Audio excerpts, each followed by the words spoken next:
Кыргыз Республикасынын жогорку сотунда сот тутумунун кызматкерлеринин күнүнө арналган салтанаттуу иш-чара болуп өттү. Замирбек Базарбеков белгилегендей, судьялык кесип акыйкаттыкты, кесипкөйлүктү, чыдамкайлыкты талап кылган ардактуу кесип. Урматтуу кесиптештер жана сот тутумунун кызматкерлери,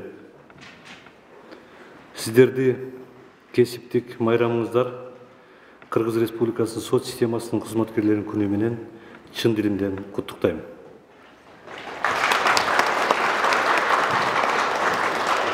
Судьялык кесип акыйкаттыкты, кесипкөйлүктү, чыдамкайлыкты талап кылган ардактуу кесип. Эл адилеттүүлүк издеп, сотко гана чоң үмүт артат жана элдин үмүт тилеги мыйзамдуу чечимдер менен гана канааттандырылат.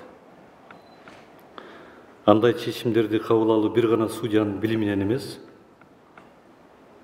айрыкчанын ыйманынан, абийиринен, ички маданиятынан жана адамгерчилигинен көз каранды экендигин унутпашыбыз керек.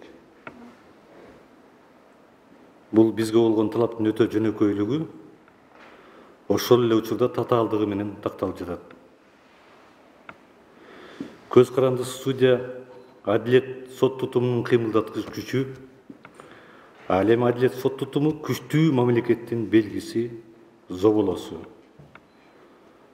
Бул күнү сиздерге чың ден соолук, үй бүлөлүк бакыт таалай жана жооптуу ишиңиздерге дагы бир жолу ийгилик каалайм. Кесиптик майрамга байланыштуу жогорку соттун төрагасы Замирбек Базарбеков сот тутумунун бир катар кызматкерлерине сыйлыктарды тапшырды. Ошондой эле башка мамлекеттик органдар менен ведомстволордун дагы сыйлыктары берилди.